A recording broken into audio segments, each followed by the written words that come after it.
So I'm talking to Callie. I'm like, Callie, I want to take a look at your insurance. Obviously, you have some life insurance. Who do you have that through right now? And she says, I actually don't have any insurance. so we. Work. I'm sorry. There you go. There you go, Callie. And Callie says, I have it through work. I say, perfect, but who does your life insurance? Okay, so you just have it through work. You don't have anything on your own? Okay, well, yeah, it's not really life insurance, okay? So let me kind of explain to you, if it's okay, can I take a couple minutes, show you kind of how your group insurance works? Yes. Okay, very good. So real quick before I do that, Callie, what like every financial expert recommends is whatever you get from work for free, keep. Free is good, it's a bonus.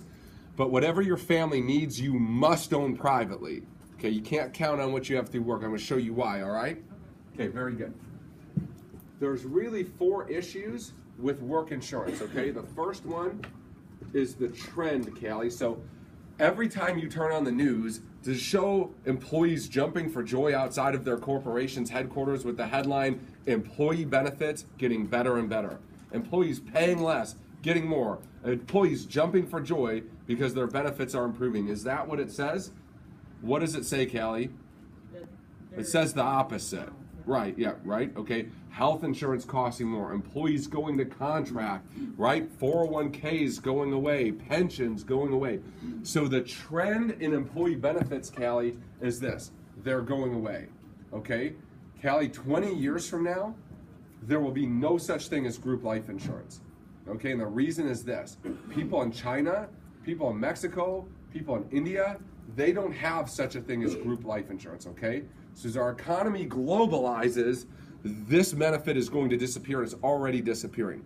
So Callie, let me ask you a question. When it comes to something as important as protecting your family, does it make sense to bet that thing against a clear and obvious trend? Probably not, right? Okay. Number 2 is it's only good while you work there. So Callie, in today's economy, what are the odds of you never retiring, never getting a different job, never going contract, never starting your own business, never getting a raise to go somewhere else, and just dropping dead one day while you're at work at the same corporation for the rest of your life? I mean, the odds are pretty slim, right? Okay. And if they still had the coverage and that happened, you would probably get paid. But those 10 other ways I just talked about, you don't have this anymore. Does that make sense? So does it make sense to tie our family's well-being to a relationship with an employer that you don't necessarily control? Probably not, right? Okay. The third issue is not only do you have to work there, but you have to be on what's called active payroll.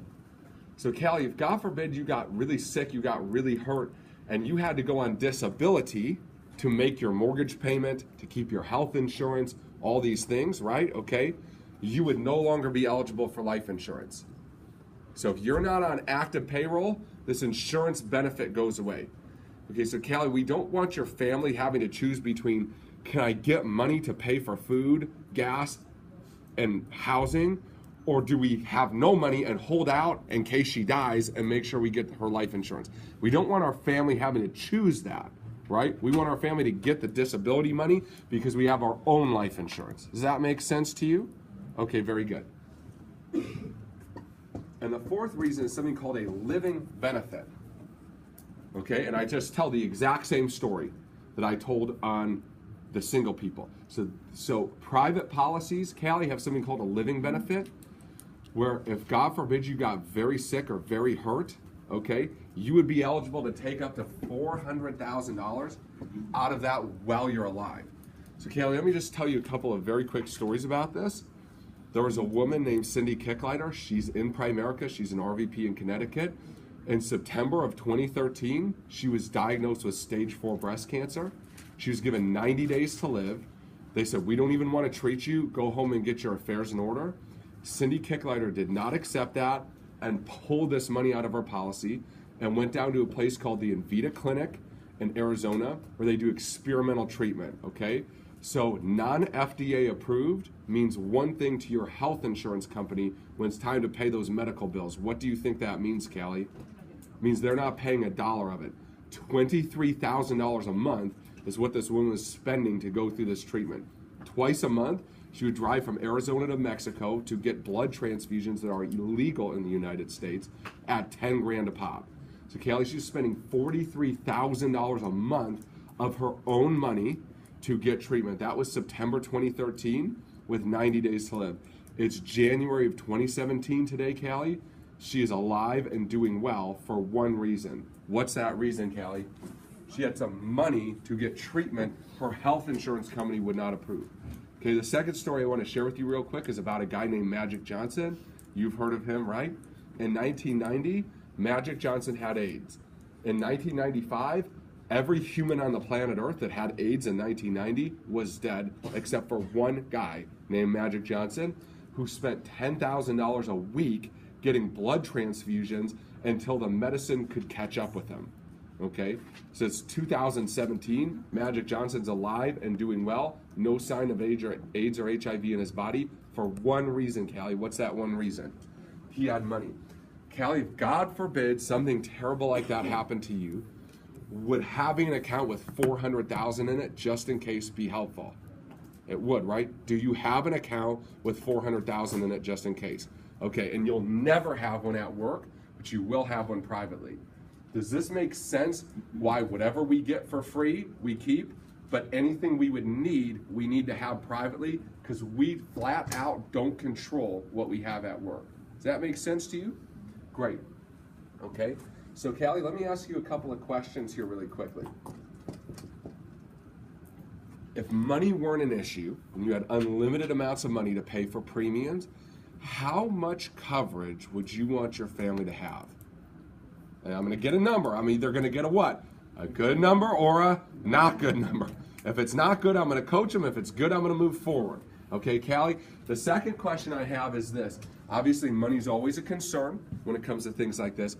Where do you feel like you could comfortably be in terms of making a monthly investment and making sure your family was properly taken care of?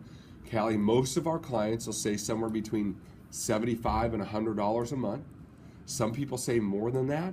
Some people say as little as maybe $50 or $60 a month. Callie, where do you feel like you could comfortably be on a regular basis? Do you really see the client's name that much? Sure. Their name is their favorite word in the world. Their name is their favorite word in the world. It is the best sound they've ever heard, will ever hear. It brings them more happiness than anything else you can ever say to them. So I repeat their name as many times as I possibly can. Always, okay? So I tie them down, right? I show them some numbers. I generally give them a triplicate of choice. So she says, I want 500, I'm willing to pay 100. So I'll show her one in that range, I'll show her one a little up, and I'll show her one in the middle of the range. So middle of the range, top of the range, one a little above. Which of those do you feel best about applying for, Callie? Well, probably the middle one most of the time. Sometimes they pick the upper one, right? Okay, they rarely ever pick the bottom one. And then I what? A diagram and take the app. Pretty basic, right? Okay, so you're gonna pair up with somebody different. Right? How many of you knew you were coming to a Making a Friend class, right? Okay. So we're going to pair up with somebody different, and you're going to run right through this. Now, this one's a little more in depth than the I don't have insurance married with kids, right? Because you got to do a little bit more explaining. But remember, the trend, right? People in China don't have group insurance 20 years from now. There's not going to be any group insurance. Does it make sense, Angela, to bet our family's financial well-being against a clear and obvious trend? That's a mini tie-down. Right? No. At that point, you could probably stop and get this to close, right? Okay? But I'm going to go through. Does it make sense?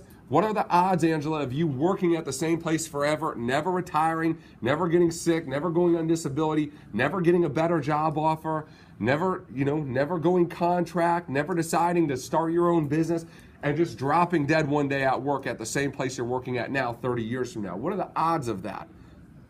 There's some, but not great, right? Okay? So if they still had the policy and you did that, they'd probably pay you. But I just told you about 10 ways they wouldn't pay you, right? Does it make sense to tie our family's financial well-being to having to work at a certain place forever and never retire? No, it doesn't, right? The third thing is you got to be on active payroll, right? If you get sick or hurt, you go on disability, you no longer have it. Do we want our family having to choose between pay the bills or hold out in case she dies?